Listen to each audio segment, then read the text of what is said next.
긴 장마가 거친 여름 하늘의 맑은 얼굴은 어느 풍경에도 비할 바가 없다. 그리고 그 쾌청한 여운을 가까이 느끼기엔 역시나 산 들녘만한 곳도 없을 것이다.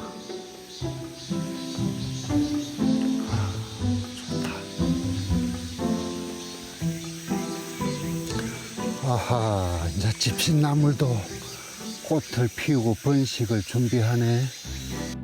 한들한들 바람결의 나무길엔 노란 야생화 집신나물 꽃이다.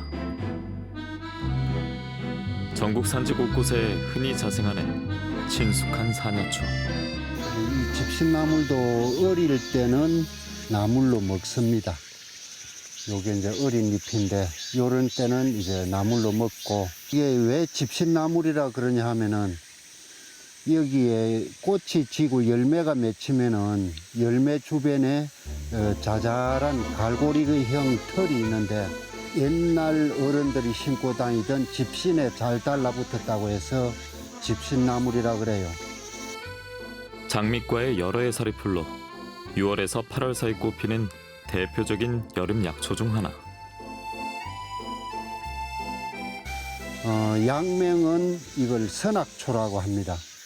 왜 선악초라고 하느냐 하면은 옛날 중국에서 아주 친한 친구 두 사람이서 이제 그 과거를 보러 수도를 향해서 가는 도중에 한 친구가 병이 들어서 피를 토하고 쓰러졌는데 신선이 감동을 해가지고 학을 시켜서 어떤 풀을 한 포기 물에다 줬답니다. 그래서 이제 그 풀을 다려 먹고 나서 그 아픈 친구가 병이 나아가지고 같이 과거 시험을 보러 가서 합격을 했다.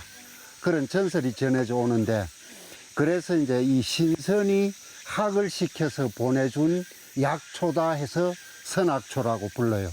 그래서 이제 이게 피를 토하거나 암 치료제로 굉장히 효과가 있는 약초로 알려져 있는 그런 약초입니다, 이게. 또한 생김새가 용의 이빨을 닮았다 하여 용화초라고도 불려왔다. 이걸 부드러운 순을 뜯어서 이제 나물로 써야 되는데, 이게 올라오는 그 순간 한 3, 4일만 줄기가 부드럽고 금방 억세져 버려요. 그러니까 이거는 시기를 잘 못 맞추면은 이 나물 맛보기가 힘들 정도로 빨리 자라버립니다. 억세져 버리고. 보통 나물들이 살짝 데치면은 초록색으로 데쳐지는 나물들이 많은데 이건 아주 막 갈색으로 변해버려요.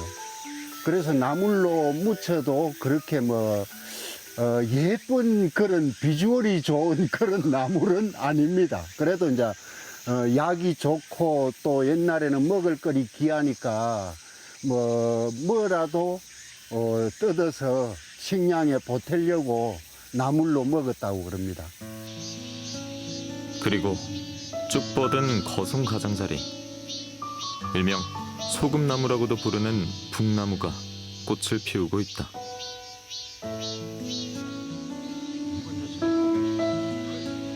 따뜻한 볕에 앞다퉈 꽃망울을 터뜨리는 여름 약초들. 하얀 꽃 틈새로 속눈썹처럼 기다란 수수를 너풀거리는 누리장나무도 그냥 지나칠 수 없다. 꽃이 만발한 계절엔 먼 발치에서도 냄새로 먼저 알아챈다는 인상 깊은 사냐초. 잎이나 요 줄기를 만져보면 누린내가 난다고 해서 누리장나무라고 합니다. 단아하고 매혹적인 모양새와는 달리 다소 강렬한 향을 지닌 것이 특징이다.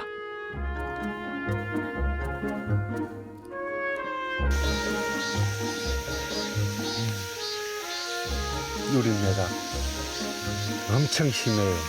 그런데 이제 이게 누린내가 빠지고 나면 고소한 맛이 납니다. 우리 선조들은 부드러운 봄철에 새로 올라오는 줄기하고 잎을 나물로 먹었는데, 사실은 이게 독성이 좀 있어가지고 처음 먹는 사람이나 독을 제대로 빼내지 않고 먹는 사람은 설사를 합니다. 데쳐가지고 한 5시간마다 물을 한 번씩 갈아줘가면서 한 3일 정도 독을 우려내야 돼요. 그렇게 이제 번거로운 과정을 거치고도 이걸 나물로 먹었던 게 약효도 좋고 또 고소한 맛이 나는 아주 맛있는 나물이고 또 여자분들이 많이 먹으면은 이게 섬유질이 많아서 숙변 제거에도 아주 탁월한 효과를 발휘하고 하니까 그리고 또 이제 식량도 귀하고 하니까 우리 선조들은 이걸 봄철에 부드러운 순이 올라올 때면은 너도 나도 이 나물 떠도로 산으로 올라왔다고 하는 그런 귀한 나물입니다.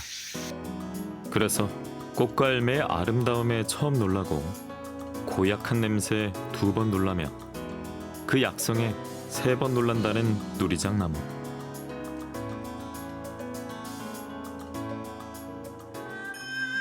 고혈압이 아주 심한 환자였는데 이 나무를 좀 구해달라 그래서 이 나무를 제가 먹기 좋을 크기로 한 5cm 정도 길이로 잘라서 라면 박스로 한 박스를 보내준 적이 있었는데 그분이 그걸 달여 먹고 고혈압이 완치가 되었다고 고맙다고 이불로 저한테 찾아왔던 적이 있었던 그런 나무이기도 합니다.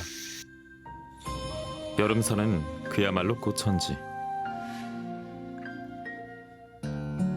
순박함이라는 꽃말이 참으로 잘 어울리는 쓴박이 꽃도 만났다. 봄엔 쌉싸름한 나무를, 또 여름엔 향긋한 꽃차를 내어주는 욕심없는 사냐초. 이따금 곤충들에게도 기꺼이 쉼터가 되어준다.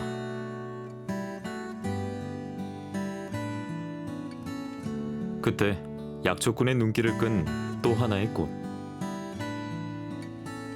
그 이름 한번 독특한 사위질방이다. 잔털 같은 꽃잎을 흐드러지게 피워내는 미나리 아제빛과의 동굴식물. 향도 향긋하게 아주 좋네. 어떤 향이에요? 그냥 달콤한 향이에요. 벌들이 아주 좋아할 만한 향. 농사일을 도우러 온 사위에게 고된 일을 시키지 않으려 이 약한 덩굴끈을 지게 멜빵으로 건넸다는 장모의 사위사랑 이야기가 그 이름의 유래다.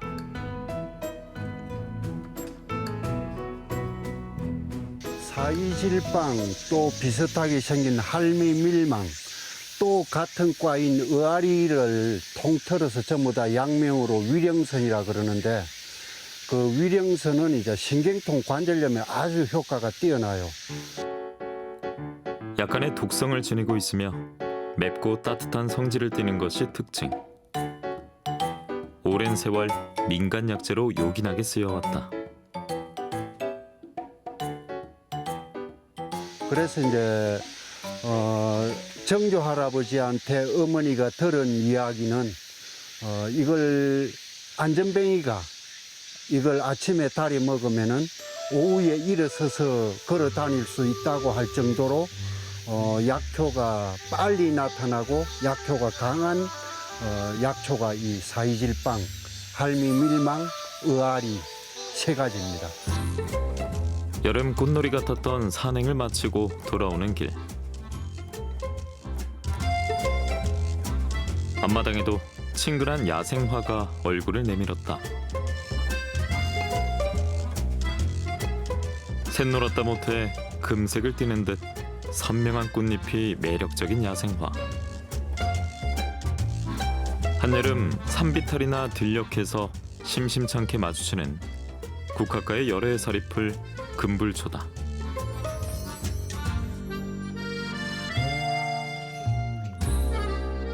금불초라고 하는 꽃입니다. 이렇게 부드러운 어린 수는 나물로 먹고 이 꽃을 따서 이제 약용을 하는데 이렇게 꽃이 피었을 때 따가지고 그늘에 말려서 달여서 먹으면은 또는 술에 담가 놨다가 숙성시켜서 먹거나 또는 말려서 빻아가지고 가루를 만들어서 먹거나 그렇게 하면 기관지 천식, 기관지 염증에 아주 효과가 좋은 그런 약초입니다. 요즘 시기에 이제 이게 한참 꽃을 많이 피우는데 요때 요 꽃을 따가지고 약으로 쓰면 됩니다. 금불초는 요즘 시기에 이렇게 꽃을 피우고 이제 한 9월 정도 되면은 이제 산국이나 감국이 꽃을 피우기 시작할 거예요. 그런데 잎 모양도 보면은 뭐 산국이나 감국하고는 완전히 차이가 있고. 일찍 피는 금불초 덕분에 꿀벌도 배부른 계절을 난다.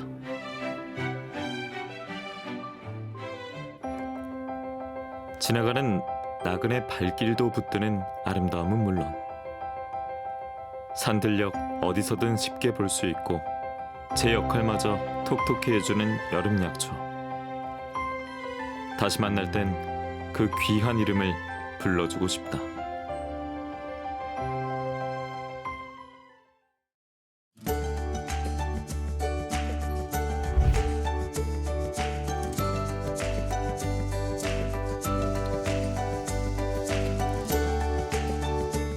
공간 곳곳에 시간과 역사가 스며들어 있는 것 같습니다.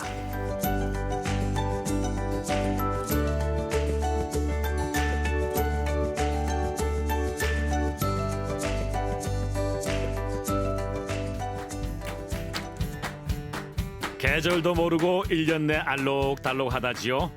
동쪽의 벼락마을 동피랑과 복닥복닥 사람 사는 풍경에 싱싱한 바다의 보물이 생기를 띠는 곳. 하하, 그렇습니다. 여기는 통영입니다. 저는 바닷가에 오면 왠지 모르게 마음이 편안해집니다. 특히 통영 바다는 고향 같은 따뜻함과 편안함을 주는 것 같아요. 작고 아담하지만 여유와 낭만이 있고 그 속에 사람 냄새 물씬 나는 치열한 삶의 현장을 가까이서 느껴볼 수 있기 때문이 아닐까 생각을 하거든요. 그런데 통영이 더욱 아름다운 이유는 자랑스러운 역사의 현장이 곳곳에 남아있기 때문이 아닐까 싶습니다. 통영이라는 지명도 지금 찾아가는 그곳에서 유래됐다고 하거든요. 그 역사의 발자취를 찾아서 천천히 한번 걸어볼까 합니다. 자, 삼도 수군 통제영을 향해서 나를 따르라.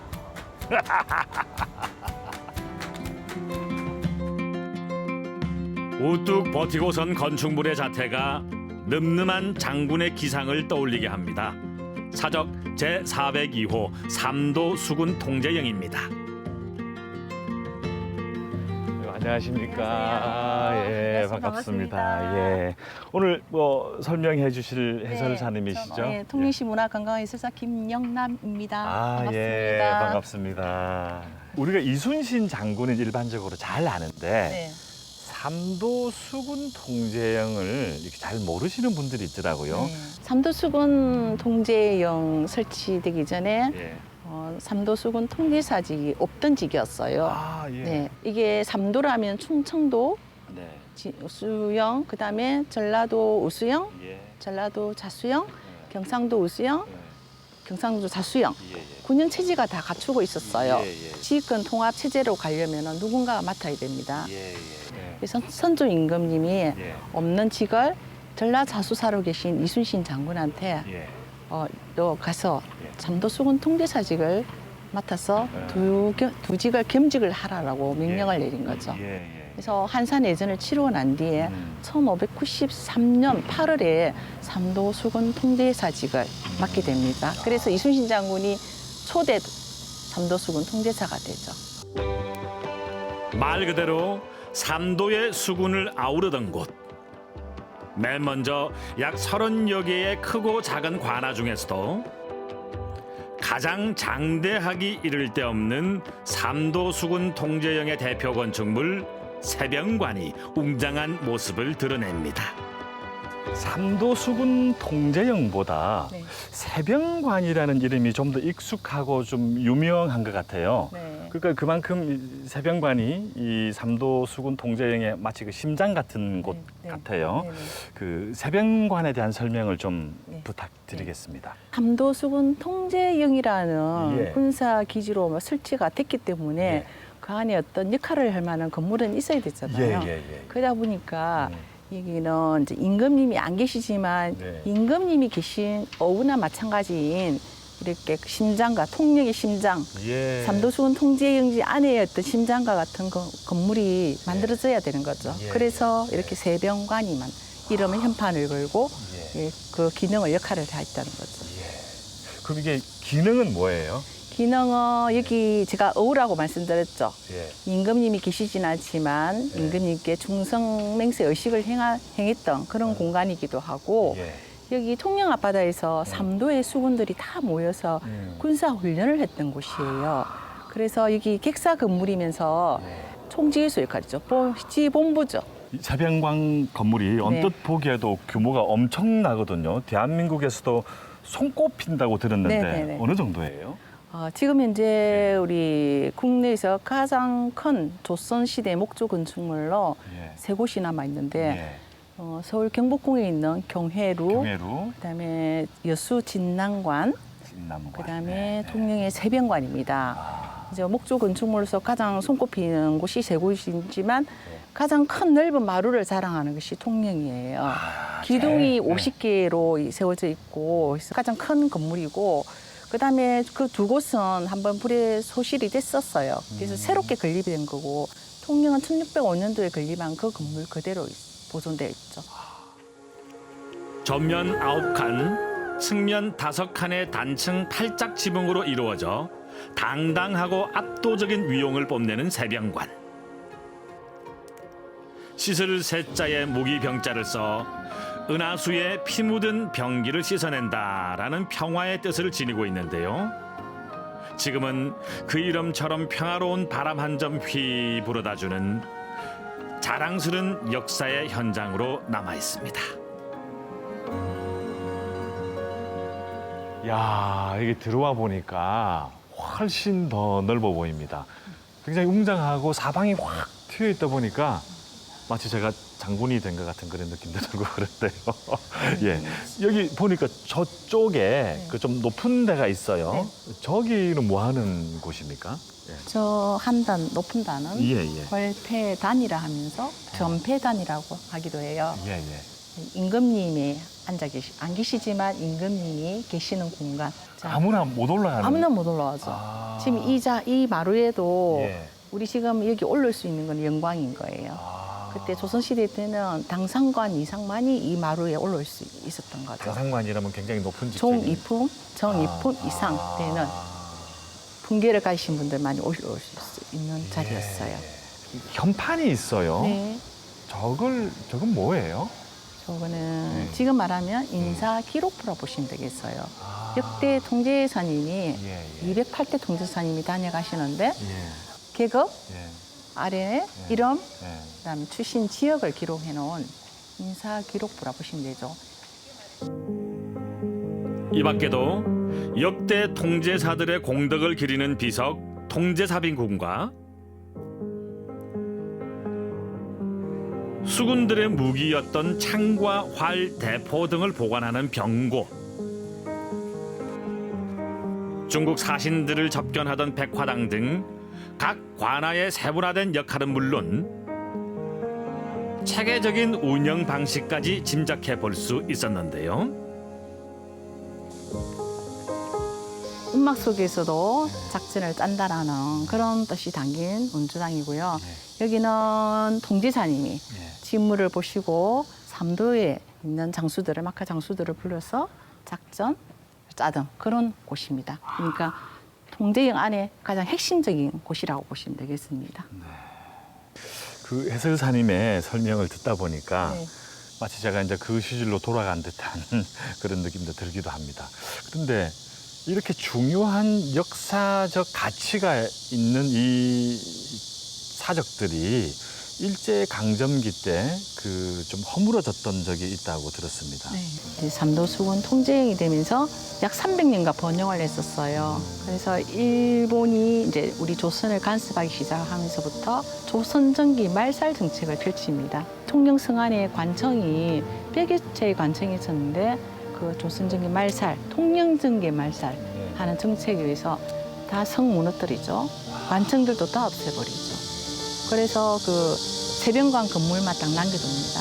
조선인들한테 일본인들의 정신, 무사도 정신과 일본인들의 말과 글을 가르치기 위한 학교로 사용된 거죠. 만일에 저렇게 크거나 웅장하지 않았더라면, 작았더라면 또 모르죠. 그 복원할 때는 그 조선시대 때 그 관청의 수준이 한 30% 정도나 복원됐다고 보시면 돼요. 지금 지금 현재 복원돼 있는 그 당시에 네. 30%다. 무려 300여 년간 조선 삼도의 바다를 지키고 나라의 평화와 안정을 기원한 삼도수군 통제영. 여기 이렇게 건물들이 많이 있거든요. 네. 여기는 뭐 하는 곳이에요? 네, 여기는 12공방이라고 합니다. 12공방. 네. 삼도수군 통제행을 찾는 관광객분들한테 네. 당부하고 싶은 말씀이 있으시면. 통영에 오셨으면 적어도 통영의 삼도수군 통제행을 찾아서 이순신 장군의 공과 을을 꼭 한번 기억하시고 이 우리 대한민국의 안보에 관련해서도 그 애국심을 가지고 꼭 돌아가시기를 바라는 마음입니다. 가벼이 나간 산책길에 책 한 권을 다 읽고 온 기분이랄까요? 진득한 역사 공부를 끝내고 다시 들어온 통영 시내. 강구한 골목길에 자리한 자그마한 식당을 찾았습니다. 통영은 먹을 게 너무 많아서 고민인 동네이기도 합니다. 통영 꿀빵, 충무김밥, 해물뚝배기 등등 이루 말할 수 없을 정도죠. 저는 그 중에서도 소박한 집밥 같은 통영 나물 비빔밥을 오늘 한번 먹어보도록 하겠습니다. 갖가지 밑반찬에 슴슴한 나물 대여섯 가지 올리고 두부 당국이 자박하게 깔려 나오는 통영 나물밥. 참 담백한 밥상입니다. 한번 비벼보겠습니다. 동양식 나물밥. 네, 밥이 좀 이렇게 좀 찰지네요. 네, 같이 숟가락으로 비벼줍니다. 다른 비빔밥하고 좀 다르게 기본적으로 그 국물이 자박하게 당국이 기본적으로 좀 이렇게 깔려 있습니다. 한번 먹어보겠습니다. 고추장이 그리고 전혀 없습니다.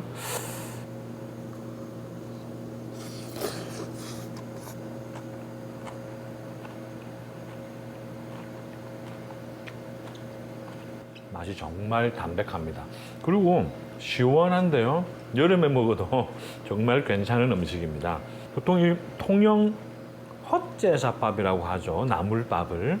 나물이라는 게 하나하나 따지고 보면 특출난 맛은 없어도 이 여러 개가 어울려서 아주 조화로운 맛을 내는 것 같아요. 고추장을 넣으면 이 나물 특유의 담백함이 사라질 것 같아요. 고추장 맛만 날 것 같아요. 그래서 고추장을 안 주는 것 같아요. 특별하진 않아도 자꾸만 생각나는 맛이라는 게 바로 이 나물밥을 두고 하는 말이 아닐까 싶은데요. 마음까지 편안해지는 친근한 한 끼. 사실 이맘때쯤이면 통영 한산대첩 축제가 한창일 시기거든요. 근데 다들 아시다시피 올해는 코로나 때문에 축제가 취소됐습니다. 빨리 코로나19가 진정되어서 역사의 현장을 많은 분들이 축제를 통해서 느낄 수 있으면 좋겠습니다. 또 축제가 아니더라도 삼도수군의 기상과 이순신 장군의 위상을 느낄 수 있는 삼도수군 통제영을 찾아서 저마다의 마음속 작은 축제를 열어보는 것도 의미가 있지 않을까 싶습니다. 그리고 이 통영 나물밥, 이 통영 나물밥과 함께라면 금상첨화겠지요?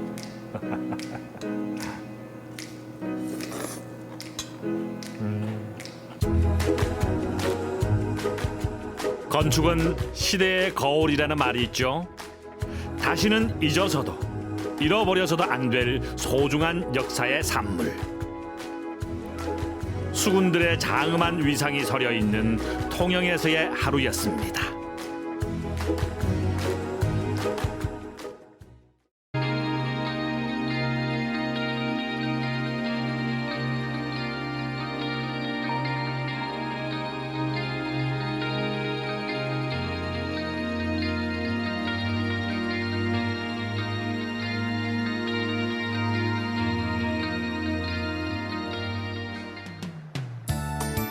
아침 일찍 나선 출장길. 스님은 산청에서, 저는 진주에서 부산을 향합니다. 아우 더워. 아우 뜨거워 뜨거워. 여긴가? 아, 스님 오셨겠지?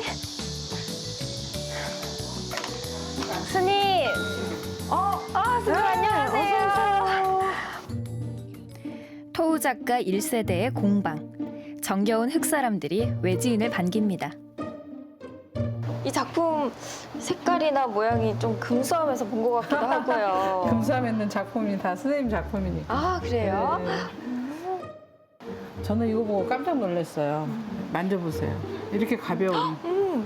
사실 오칠은 이렇게 굉장히 열에 약하기 때문에 굽는 게 아니거든요. 그래서 대부분 목기에다가 많이 하는데 선생님은 이렇게 도자기에다가 접목을 해서 면 같은 거 먹고 국물 마실 때 참 좋겠네요. 가벼워서 끝까지 다 먹을 수 있는. 오늘 이따가 선생님께서 아주 귀한 옷그릇으로 우리를 쓰도록 해주신답니다. 본격적인 요리 전 음식 담는 예쁜 그릇을 만들어 보는데요. 생긴 대로 밀어봅시다. 요 두께만 똑같게. 우리가 밀어봐요. 이렇게.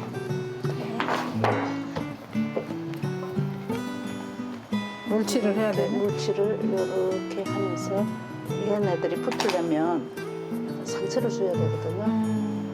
적당한 상처를 이렇게 줘서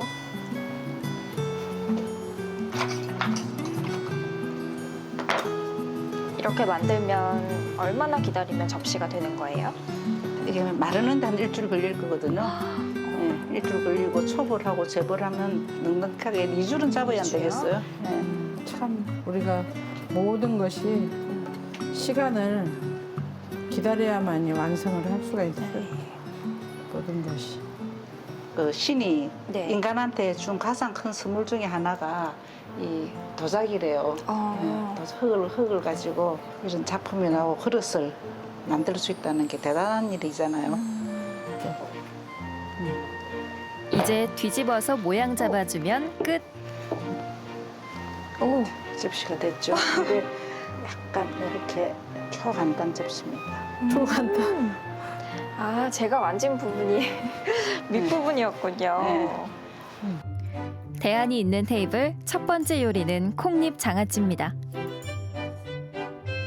요즘에 네. 콩잎 따는 시기예요. 콩만 먹었지 콩잎은 처음 보죠. 네. 요즘에 이제 워낙에 짜게 먹으면 안 된다 하잖아. 나트륨 때문에. 그죠? 네. 그래서 이제 제가 개발한 게 정말 싱겁게 먹는 그 장아찌예요. 정말 간단해요. 어떻게 해요? 된장하고 네. 사이다밖에 안 들어가요. 집된장에다가 사이다를 섞어서 국물을 만들어요.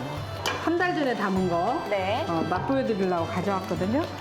노랗게 변했네요. 이게 숙성돼서. 숙성이 되니까 전혀 짜지 않으니까 여러 개 먹어도 돼요. 네. 사이다 때문에 이제 톡 쏘는데요? 톡 써요? 네. 그거는 이제 얘가 발효가 돼서요. 잘 익었어요. 그 집된장에 된장이 굉장히 짜잖아요. 네. 그런 것들을 좀 감해주죠. 그래서 얘를 간을 잘 보셔야 돼. 이때 간을 잘못 보면 얘 망쳐요. 너무 싱거우면 부패돼서 썩겠죠. 네.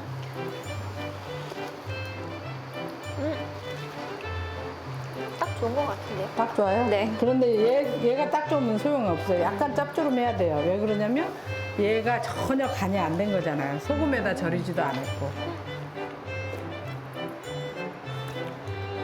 제가 볼 거예요? 때는 싱겁습니다. 싱거워요? 그렇죠. 된장 꽤 많이 들어가네요. 저희도 금수한 된장이 짜지가 않아요. 그래서 더 그러죠. 콩잎에 국물을 붓고 꾹 눌러서 숙성시킵니다. 자, 배부자기 왜 넣어야 되냐면 얘가 뜨기 때문에. 아, 눌러주는 역할을 그렇죠. 하는 거군요. 배부자기에다 넣어서 해놓으면 이게 이제 잘 숙성이 돼요. 요즘같이 더울 때는 상온에서 이틀만 지나도 상한다는 것 잊지 마세요. 다음은 이름도 생소한 들미순 나물. 들미순 나물은 천연 보호수예요, 사실. 그래서 산에 가도 네. 함부로 채취를 할 수 없어요. 왜 그러냐면 이게 나무가 높게 미루나무처럼 키가 이렇게 큰 나무인데 네. 그 나무 수를 따려면 사람들이 나무를 베게 되니까 제가 지리산 자락에 와서 살면서 들으니 하동 사람들이 두루 팔아서 들미 사 먹는다 이런 말이 있어요. 오, 그만큼 귀하고 네. 비싼 나물이라는 거죠? 네, 쉽지 않다라는 거죠. 그래서 직간장하고 참기름하고 넣고 무쳐요. 간 안 했을 때 한번 먹어볼까요? 예, 한번 드셔보세요. 생긴 건 좀 두릅이라고 되나? 아닌가? 가죽이나 두릅, 엄나무순 거의 비슷해요. 얘도. 쌉싸름한데요. 쓴맛이 강한 네. 나물이에요. 참기름 묻혔으니까 따로 기름은 안 하는 아, 거죠? 그렇죠. 제가 전통적인 조리법이란 말을 했잖아요. 네. 우리는 기름에다가 넣고 뭘 볶는 게 아니라 우리나라 음식은 밑간을 한 다음에 마른 팬에다 덮는다 이런 말 했었죠? 네. 근데 시장 가서 들미순 주세요 하면 모를 수도 있겠네요. 너무 귀한 나물. 거의 없죠. 나무를 시장에서 구하거나 마트에서 구하면. 이거는 산에 사는 사람들이 특권이에요. 양념이 잘 어우러져서 지금 김이 잘 나고 있어요. 그러면 이제 이 상태에서 들깨가루를 제가 참깨가루 안 넣고요. 들깨가루를 듬뿍 넣어서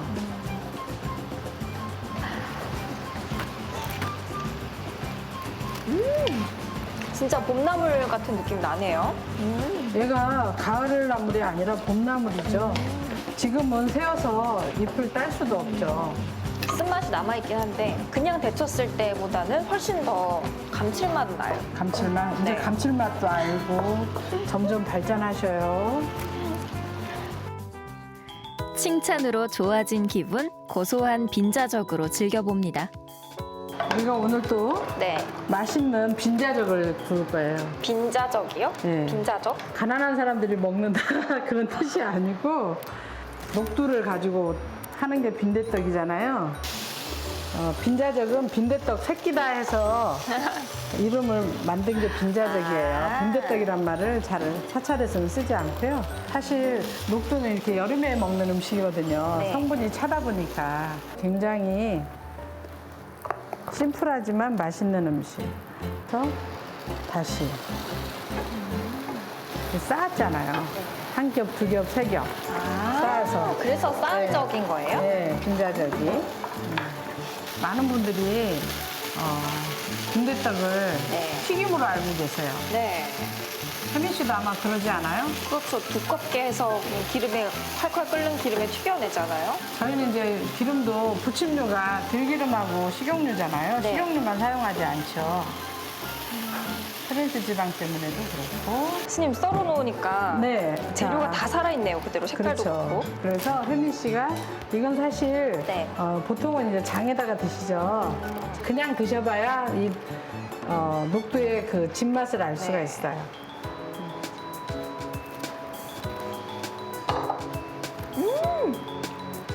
눈 뜨예요? 튀기지 않고 구워서 훨씬 담백했습니다. 이번엔 얼큰한 국물 요리로 느끼한 기름맛 좀 잡아볼까요? 스님 이거 양념하신 거 아니죠? 아니요, 이게 생버섯이에요. 와, 근데 색깔이 생버섯 형태 그대로.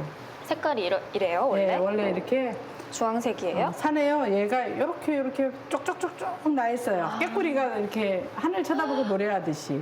그래서 깨꾸리 버섯이라고 그러고 많은 분들은 또 꽃버섯이라고 그래요. 꽃처럼 꽃 생겼다고. 같기도 하네요, 진짜. 감초와 구기자. 구기자도 9번 덮은 거예요. 네. 그다음에 무말랭이 말려놓은 거, 다시마. 이게 이제 한수죠. 탱자 말린 거. 생자 말린 거, 그다음에 진한 맛을 내주는 청각, 마른 포고 이렇게 해서 이걸 끓여서 국물을 만들었어요.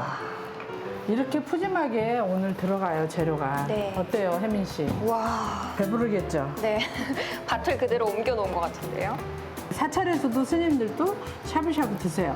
이런 채소와 버섯, 뿌리채를 이용해서 드시는데 맑게 드시기도 하고 다대기라고 그래서 네. 생고춧가루를 넣으면 둥둥 뜨고 생맛이 나요. 그래서 여기에 이제 저희가 된장하고 고춧가루하고 직간장하고 섞어서 겨자, 네. 발효겨자를 좀 넣어서 이렇게 국물을 만들어 주시면 돼요. 유부를 2번 삶아서 이미 데쳤어요. 두부 넣어주시고요. 두부 넉넉하게. 알배추 넣어주시고 콩나물은 이제 거두만 해주시면 돼요.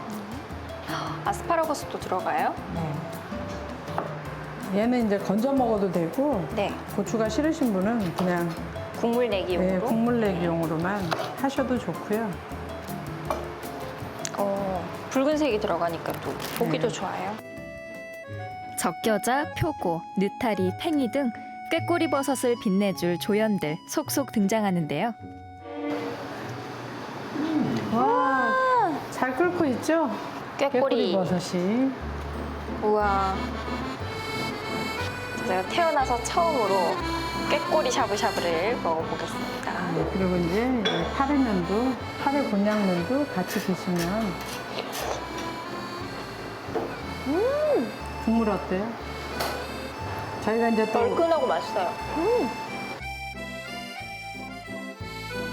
오늘 기쁘고 즐거운 우리가 여름을 잘 이기는 음식이거든요. 맛있게 드세요. 많이 드세요.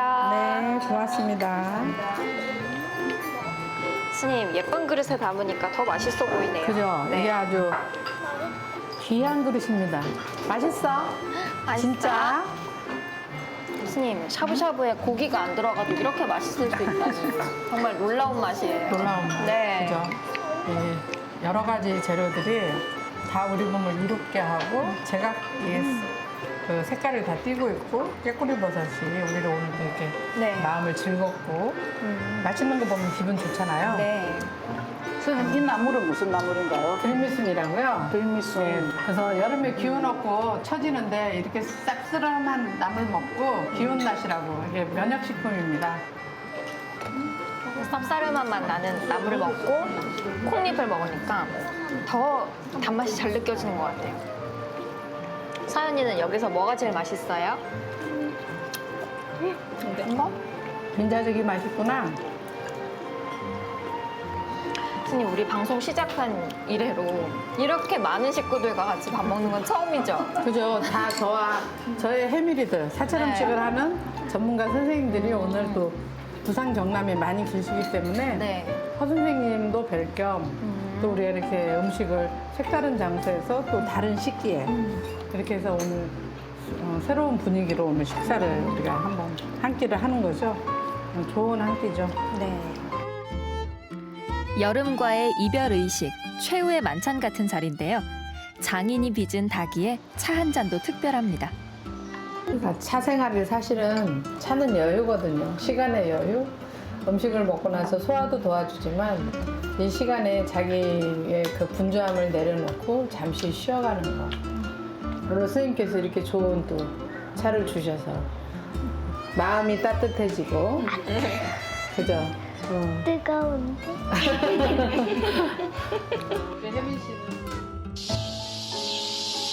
구성진 매미 울음으로 또 계절을 보냅니다. 올여름도 모두 건강하게 무탈하셨는지요?